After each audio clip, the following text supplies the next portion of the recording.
Dad had the check written out for $18,000. I grabbed his hand and said, "Stop." He looked at me like I'd lost my mind, his fingers trembling, the pen still in his grip. The contractor stood in our driveway, nodding along, already picturing his payout. Dad had been saving for this repair for 2 years. He'd told me over Thanksgiving that the HOA president, a man named Gerald, had called him personally, saying the cracked concrete was Dad's liability. Gerald even sent a letter with an official-looking repair quote. I asked Dad one question: who owns the driveway? He blinked. I do, he said, but I wasn't sure. I drove 45 minutes to the county records office the next morning. The clerk, a tired woman with reading glasses perched on her nose, pulled the original plat map from 1978. It was yellowed, creased, and stamped with the county seal. There, in faded black ink, the driveway was clearly marked as Common Area HOA, not Dad's property, not his responsibility. My stomach dropped. I photocopied the map, highlighted the boundary line, and drove straight to Gerald's house. He lived 3 blocks away, in a house with a new roof and fresh siding, things he'd claimed the HOA couldn't afford. I knocked. He opened the door, all smiles.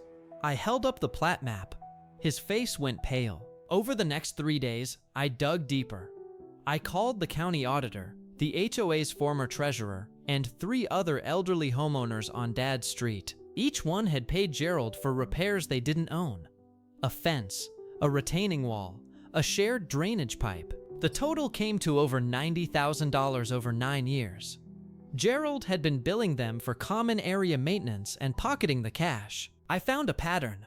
He targeted only the oldest residents, people who didn't question authority. I filed an injunction with the county court, attaching the plat map and a spreadsheet of every payment. I called the local news, but they didn't run with it until I showed them the notarized statements from 5 of the 6 victims. Then the story broke.